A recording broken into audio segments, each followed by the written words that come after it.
കോഴിക്കോട് നഗരത്തിന്റെ എല്ലാ മുക്കിലും മൂലയിലും ഇപ്പം മാലിന്യം അടിഞ്ഞുകൂടുക. ശുചീകരണ സംവിധാനം പാടെ താറുമാറിലാവുന്ന ഒരു സാഹചര്യം നഗരത്തിലുണ്ട്. അഴക് പദ്ധതി കൊണ്ടുവന്നു ഇത് അഴുകിയ പദ്ധതിയായി മാറുന്ന ഒരു കാഴ്ചയാണ് കാണുന്നത്.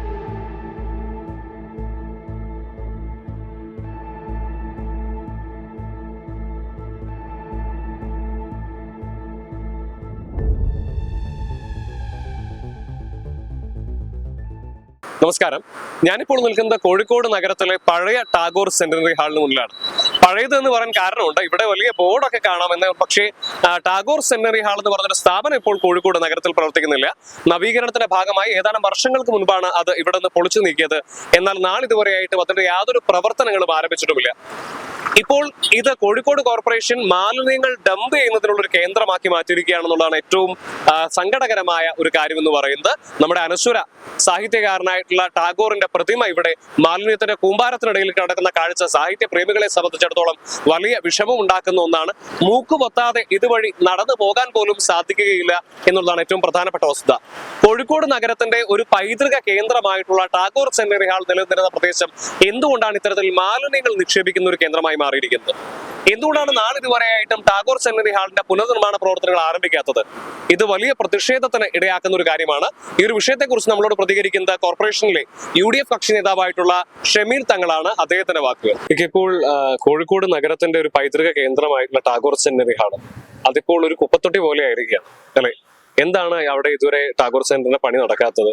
എന്താണ് അത് മാലിന്യ കേന്ദ്രമാക്കി മാറ്റുന്നതിന് ഉദ്ദേശം? ഇവിടെ നമ്മള് MCFലൊക്കെ സാധനങ്ങൾ നിറഞ്ഞ് കോഴിക്കോട് നഗരത്തിന്റെ എല്ലാ മുക്കിലും മൂലയിലും ഇപ്പം മാലിന്യം അടിഞ്ഞുകൂടുക.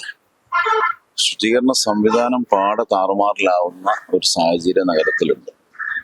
മൊത്തം കുത്തഴിഞ്ഞ അവസ്ഥയിലേക്കാണ് കാര്യങ്ങൾ പോയിക്കൊണ്ടിരിക്കുന്നത്. ഇവിടെ ടാഗോർ സെന്റിനറി ഹാള് അവിടെ വലിയൊരു സമുച്ചയം വരേണ്ട സ്ഥാനത്ത് 2.5 വർഷക്കാലം ആ ടാഗോർ സെന്ററി അടഞ്ഞു കിടന്നു.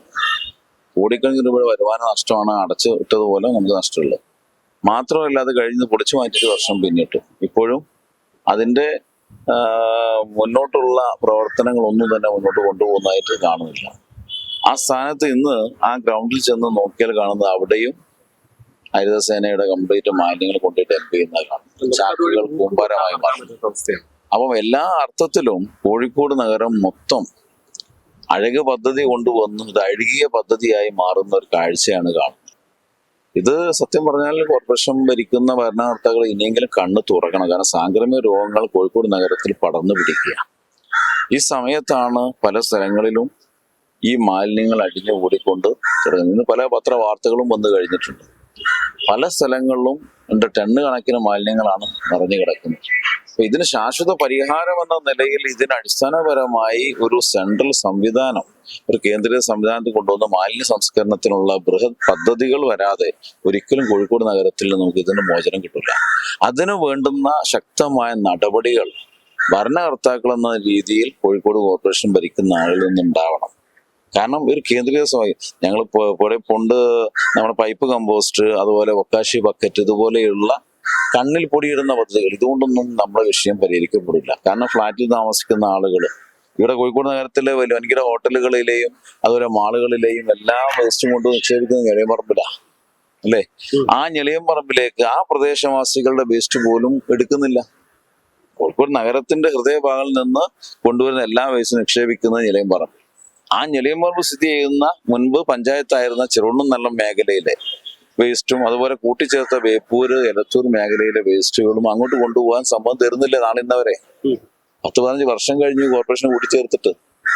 അപ്പൊ ഇതൊരു നാണക്കേടാ, ഭരണകർത്താക്കളുടെ പിടിപ്പുകേട് എന്ന് തന്നെ വേണം പറയാൻ. അപ്പൊ ഇതിനെതിരെ ഇനിയും നടപടി സ്വീകരിച്ചിട്ടില്ല എങ്കിൽ ശക്തമായ മറ്റു നടപടികളുമായി ഞങ്ങൾ മുന്നോട്ട് പോകാനാണ് തീരുമാനിച്ചിരിക്കുന്നത്. അടുത്ത കൗൺസിലിൽ ഞങ്ങൾ ഇത് ശക്തമായി ഉയർത്തിക്കൊണ്ടുവരാൻ തീരുമാനിച്ചിട്ടുണ്ട്. കാരണം ഇതിപ്പോ നഗരത്തിനെ ബാധിക്കുന്ന പ്രശ്നമില്ല, മഴക്കാലമാണ്. മഴക്കാലപൂർവ്വ ശുചീകരണം പോലും നമുക്ക് പൂർണ്ണമായ രീതിയിൽ നടത്താൻ സാധിച്ചിട്ടില്ല. കാരണം അതിന്റെ പല സാങ്കേതിക പ്രശ്നങ്ങളും പിന്നെ അക്കൗണ്ട് തുറക്കുന്ന വിഷയങ്ങളും ഫണ്ട് ലഭ്യതയുടെ പ്രശ്നങ്ങളും എല്ലാം കഴിഞ്ഞ് ചുരുക്കി പറഞ്ഞാൽ മഴ തുടങ്ങുന്ന ആ സമയത്താണ് നമുക്ക് പ്രവൃത്തികൾ തുടങ്ങാൻ സാധിച്ചിരിക്കുന്നത്. അപ്പം അതിൽ തന്നെ നമുക്ക് മനസ്സിലാക്കാൻ സാധിക്കും ഇതിനൊക്കെ ചില മുൻകൂട്ടി കണ്ട് ഒരു പ്ലാൻ തയ്യാറാക്കി ഏപ്രിൽ ഫസ്റ്റ് വീക്കിൽ തന്നെ ഇതിനുള്ള അടിസ്ഥാനപരമായ കാര്യങ്ങളെല്ലാം നീക്കാനുള്ള ഒരു മുൻധാരണ ഒരു കാര്യത്തിലൂടെ ഇല്ല. ഇന്ന് ഡേറ്റ് വരുമ്പോൾ ആ ഡേറ്റിൽ വരുമ്പോൾ അന്ന് രാവിലെയാണ് എഴുന്നേറ്റ് നോക്കുന്നത്. ഇപ്പം ശുചീകരണ തൊഴിലാളികള് ഡ്രൈവർമാരായ ആളുകൾ 23 ആളുകളെ പുനർനിയമനം നടത്തുന്ന വിഷയം കഴിഞ്ഞ ദിവസം കൗൺസിൽ അജണ്ട വരുന്നത് അവരുടെ ഡേറ്റ് തീരുന്ന അന്നേ ദിവസമാണ്, 16-ാം തീയതി. 16-ാം തീയതി അവരെ കാലാവധി അവസാനിക്കുക. അവർക്ക് 2 തവണ നീട്ടിക്കൊടുത്തു 179 ദിവസം വെച്ച്. അപ്പൊ ആ റാങ്ക് ലിസ്റ്റിലുള്ള മറ്റാളുകൾക്ക് പോലും കൊടുത്തിട്ടില്ല. അപ്പൊ ഇതൊക്കെ സംഭവിക്കുന്നത് എന്താന്ന് വെച്ചാൽ കെടുകാര്യസ്ഥത എന്ന് തന്നെ പറയാൻ പറ്റും. ഒരു കാഴ്ചപ്പാടുമില്ല, ഒരു വീക്ഷണവും ഇല്ലാത്ത ഒരു ഭരണകർത്താക്കളായിട്ട് ഇവർ അധപ്പതിക്കുന്നു എന്നാണ് പറയാനുള്ളത്.